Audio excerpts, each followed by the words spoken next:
Sir, social మీడియాలో 'మంచు లక్ష్మి' గారు ఒక ఇష్యూ గూడా ట్రెండ్ అవుతుంది సార్. ఆవిడే ఒక సినిమా జర్నలిస్ట్‌కి సంబంధించి ఆయన మీద ఒక చాంబర్‌లో కే కంప్లెయింట్ కంప్లెయింట్ ఇచ్చారు. చేశారు అని చెప్తున్నారు.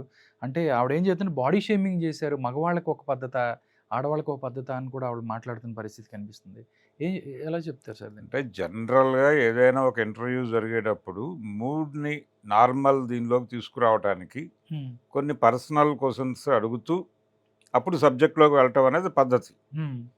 అదే యాంగిల్‌లో ఆయన మొదలుపెట్టాడు. హ్మ్. మొదలుపెట్టి మూర్తి గారు హుహు. మొదలుపెట్టి మాట్లాడే క్రమంలో మీ వయసు దాదాపు 50కి దగ్గర పడిపోయారు గదా! హ్మ్. ఈ టైంలో ఈ ఏజ్‌లో ఇలాంటి కాస్ట్యూమ్స్ వేసుకోవడం అవసరమా అన్న టోన్‌లో మాట్లాడాడాయన. హ్మ్.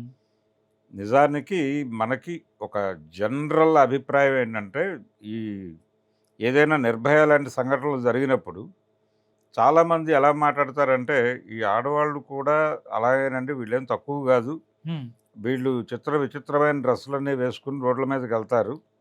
ప్రొవోకింగ్‌గా ఉంటాయి. అవతలోళ్ళకి వాళ్ళొచ్చి చేస్తారు. వాళ్ళ తప్పు గాదు, వీళ్ళ తప్పే అని చెప్తారు. అనే పద్ధతిలో ఒక అభిప్రాయం జనరల్‌గా జనాల్లో ఉంది. హ్మ్. ఇదే అభిప్రాయం ఆయనలో కూడా ఉంది. హ్మ్. అంటే ఆయనలో కూడా మేట వేసుకుపోయినటువంటి పురుషాధిక్య భావజాలం నుంచి హ్మ్. అలవోకగా, అసంకల్పితంగా ఆ మాట దొర్లింది. హ్మ్. గతంలో 'జేసుదాస్' గారు కూడా అన్నాడు ఆ మాట. హ్మ్. ఆడవాళ్ళ డ్రెస్సింగ్‌కి సంబంధించి ఒక కామెంట్ విసిరి ఇరుకున పడ్డాడాయన. తర్వాత సారీ జెప్పాడు. ఇక్కడ కూడా అదే కండిషన్. అదే కండిషను, అదే అవగాహన, అదే ఆలోచనతో ఆయన గబుక్కున అనేసాడు. హ్మ్. ఆవిడ ఇమ్మీడియేట్‌గా మీరు 'మహేష్ బాబు' గురించి ఎందుకు మాట్లాడరు? 50 ఏళ్ళు ఆయనకి దాటాయి గదా! ఆయన షర్ట్ ఇప్పి తిరిగితే గ్లామరు, మేమేమో ఈ డ్రెస్ ఏసుకుంటే గొడవ అని జెప్పి మాట్లాడింది అక్కడే. హ్మ్. మాట్లాడింది అదే మూడ్‌లో ఆవిడ వెళ్లి ఒక కంప్లెయింట్ పడేసింది. ఇప్పుడు అక్కడ కంప్లెయింట్ పడేయటం అంటే వాళ్ళేదో ఈయన్ని సమన్ జేసి, హ్మ్. పిలిచి, దర్యాప్తు జేసి ఏదో శిక్షలేస్తారని కాదు. జస్ట్ ప్రపంచం దృష్టికి విషయాన్ని తీసుకెళ్ళటానికి తీసుకెళ్ళాలి. నేను అక్నాలెడ్జ్ చేశాను. దీన్ని కంప్లెయింట్ జేశాను. సినిమా పరిశ్రమలో ఉన్నటువంటి ఒక బాడీ దృష్టికి దీన్ని తీసుకెళ్ళాను హ్మ్. అనేది ప్రపంచానికి అర్థం కావాలి. అందుకని చేసిందావిడ. హ్మ్. అదే తప్ప ఆవిడేదో ఈయన్ని సీరియస్‌గా ఇరికించేసి పోలీస్ స్టేషన్‌లో పెట్టి కొట్టించడం అంత దాకా లేదు. హ్మ్. అంత దాకా ఆలోచించి ఏదో కాంట్రోవర్సీ చేయాలనే మూడ్‌లో అయితే ఆవిడ లేదు. ఓకే. కానీ ఆవిడ ఫీల్ అయింది జెన్యూనే. హ్మ్. అంటే పురుషాధిక్య సమాజంలో వాళ్ళు చేసే తప్పులకు కూడా మహిళలే కారణం అని చెప్పడం అనేది ఒక వ్యూహాత్మకంగా అలవాటు చేసేసుకొని హ్మ్. అందరికీ అలవాటు చేసేస్తున్నారు. ఆ అలవాటు చేయటం అనే దానిలో భాగంగానే ఈ మాట బయటకు వచ్చింది. హ్మ్. అంటే మీరు కొంచెం పద్ధతిగా వెళ్ళాలి గదా! అని. అంటే ముసుగులు వేసుకొని వెళ్ళిపోతే బయటేమీ జరగవా? జరిగిన సందర్భాలు ఎన్ని లేవు? అవును. చాలా ఉన్నాయి గదా! రేపు రోడ్డు మీదకి వెళ్ళి 'నిర్భయ' లాంటి సంఘటనలు జరిగిన వాళ్ళందరూ ఇలాంటి కాస్ట్యూమ్స్ వేసుకొని వెళ్ళలేదు గదా! హ్మ్. మరి వాళ్ళు చేస్తున్నటువంటి వాళ్ళలో ఉన్నటువంటి రకరకాల దుర్మార్గాలకు సంబంధించి వాళ్ళలో విచక్షణ లేకపోవటం గురించి వీళ్ళు కాస్ట్యూమ్స్ సరిగ్గా వేసుకుంటే సరిపోతుందనుకుంటే ఎలా కుదురుతుంది? ఒక దుర్మార్గమైనటువంటి అభిప్రాయానికి ఒక వ్యక్తీకరణ జరిగింది ఆ క్షణంలో. హ్మ్. ఆయన అన్‌కాన్షియస్‌గానే అనేసాడు. ఇమ్మీడియేట్‌గా కన్ఫెస్ అవ్వాల్సింది. ఏది ఈ 'మహేష్ బాబు' ప్రస్తావన రాగానే, హ్మ్. "సారీ అమ్మా, అది గబుక్కున దొర్లింది. నేను ఇలాంటివి కరెక్ట్ చేసుకుంటాను" హ్మ్.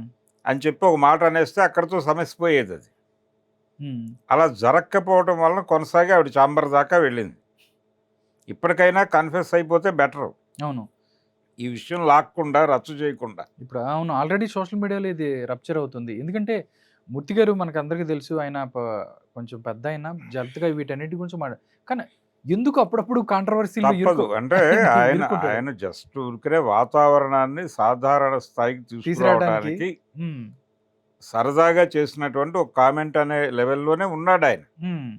కానీ అలా అనుకుని, అంటే ఆయనకి ఆ ఏరియాలో ఆ రకమైనటువంటి ఎక్స్‌పీరియన్స్ లేదు. హ్మ్. లేకపోవడం వలన అలా అడుగు ముందుకేసాడాయన. వేసి ఇరుక్కున్నాడిప్పుడు. హ్మ్. అందుకని ఇక నుంచి అలాంటివి జరగవు. అవును. ఇక నుంచి కొంచెం కాన్షియస్‌గా ఉంటాడు ఆ ఏరియాలో. హ్మ్. అంటే కింది స్థాయి సమూహాలకు సంబంధించి గ్రాంటెడ్‌గా తీసేసుకుని అభిప్రాయాలు చెప్పడం అనేది ఒక కల్చర్‌గా నడుస్తుంది. దళితుల గురించి ఇప్పుడు తిట్టేటప్పుడు గూడా హ్మ్. చాలా సందర్భాల్లో కింది కులాల పేరు పేర్లు పెట్టి పెట్టి తిడతారు. తిడతారు. అవును.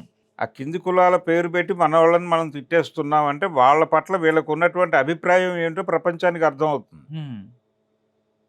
అని వీళ్ళు అనుకోరు. హ్మ్. అది తమ ఆబ్జాత్యంగా, తమ గొప్పతనంగా అనుకుంటారు. అనుకుని మాట్లాడేస్తారు. తప్పు కదా అది. హ్మ్. ఒక సమూహం పట్ల నువ్వు నీకున్నటువంటి దుర్మార్గమైన అభిప్రాయం చెప్పుకుంటున్నావు. ఓకే. అది తప్పు అని ఎవడు చెప్పేవాడు ఉండాలి కదా! ఎవడో ఒకడు ఉండాలి కదా! అవును. అందుకని ఆ ప్రయత్నం అయితే బావుంది ఆవిడది. బావుంది. ఆవిడకి అందరూ సపోర్ట్ చేయాల్సిన అవసరం అయితే ఉంది. ఉంది. చాలా సందర్భాల్లో చాలామంది మాట్లాడారది. అంటే ఆడవాళ్ళ డ్రెస్సింగ్ చాలా దుర్మార్గంగా ఉంటుంది. వాళ్ళ అలా బాడీ అంతా కనిపించేలాగా కాస్ట్యూమ్‌లేసుకొని రోడ్డు మీదకెళ్తే రేపులు జరగవా అన్న పద్ధతిలో వాళ్ళు చీర కట్టుకుని ఎళ్ళినా చూసి రేపులు చేసినటువంటి సందర్భాలు అనేకం ఉన్నాయి ఈ ప్రపంచంలో. హ్మ్. అందుకని ఆయన అలా మాట్లాడటం అనేది కరెక్ట్ కాదు. దాన్ని ఇప్పుడైనా కన్ఫెస్ అవ్వచ్చు ఆయన. ఓకే. ఇంకోటి సార్ అంటే అక్కడ వైపు చాంబర్ దీనికి సంబంధించి వివరణ ఏమన్నా అడిగే అవకాశం ఉందా? దానికి సంబంధించి ఆయన్ని? ఆయన సమన్ చేసి సీరియస్‌గా నిలబెట్టి ప్రాసిక్యూట్ చేసి శిక్షలేస్తారనైతే అలాంటిదైతే నేను ఉండదు. అనుకోవడం లేదు కానీ, హ్మ్. పిలిచి ఒక వివరణ అడిగే అవకాశం అయితే అయితే ఉంది. ఉంది. అంటే ప్రెజర్ చేయాలి వీళ్ళు. హ్మ్. వీళ్ళు ఏదో పిటిషన్ పడేసాం ఇంకా అని వదిలేయకుండా, రోజు వెళ్లి పర్సూ చేయగలిగితే ఓసారి పిలిచి మాట్లాడతారు. హ్మ్. అది జరగాలి.